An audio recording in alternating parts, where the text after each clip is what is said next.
Assalamualaikum warahmatullahi wabarakatuh. Selamat pagi anak-anak. Bagaimana kabarmu hari ini?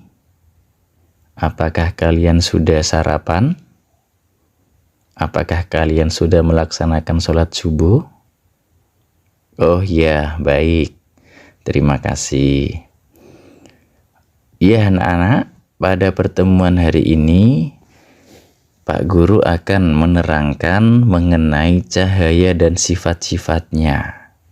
Nah, cahaya itu merupakan bentuk energi yang dapat dilihat dengan mata, yang dibutuhkan oleh seluruh makhluk hidup yang ada di bumi ini.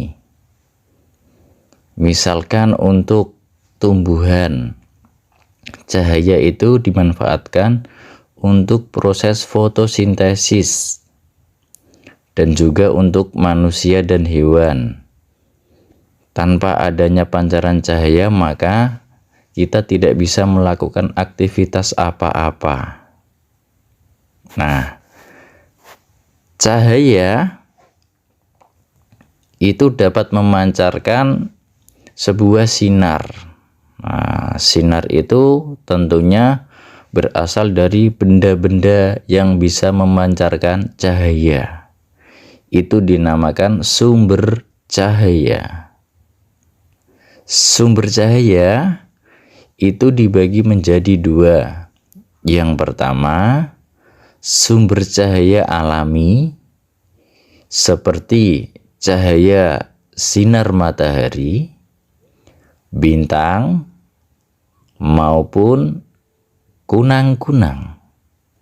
Dan yang kedua, sumber cahaya buatan.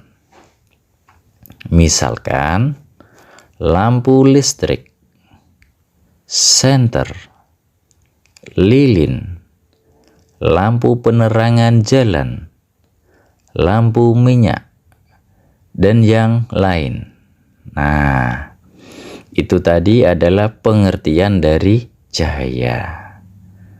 Selanjutnya adalah sifat-sifat cahaya. Cahaya memiliki 5 sifat. Yang pertama itu cahaya merambat lurus. Cahaya akan merambat lurus jika melewati satu medium perantara. Misalkan ketika kita menyalakan lampu senter, maka lampu senter tersebut akan mengarah lurus. Itu ketika kita di kegelapan. Nah, dan yang kedua, bahwa cahaya itu dapat dipantulkan.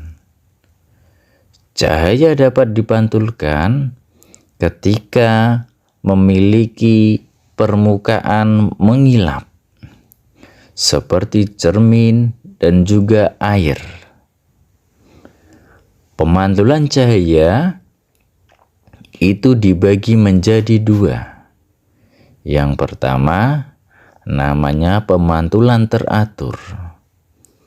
Pemantulan teratur ini ketika benda yang permukaannya datar dan mengilap, maka cahaya akan dipantulkan secara teratur. Contohnya, ketika cahaya mengenai kaca, akan dipantulkan teratur. Sudut cahayanya yang sama dengan sudut pantul cahaya itu sama. Yang kedua, pemantulan tidak teratur, atau sering disebut dengan pemantulan baur. Cahaya yang mengenai benda permukaannya kasar, bergelombang, dan tidak mengilap, maka cahayanya yang datang maupun pantulannya itu tidak teratur. Contohnya, cahaya mengenai permukaan aspal, cahaya mengenai permukaan air, cahaya mengenai permukaan batu. Karena itu tidak rata, maka pantulannya juga tidak rata. Selanjutnya yang ketiga, yaitu cahaya menembus benda bening. Benda bening adalah benda yang dapat ditembus oleh cahaya.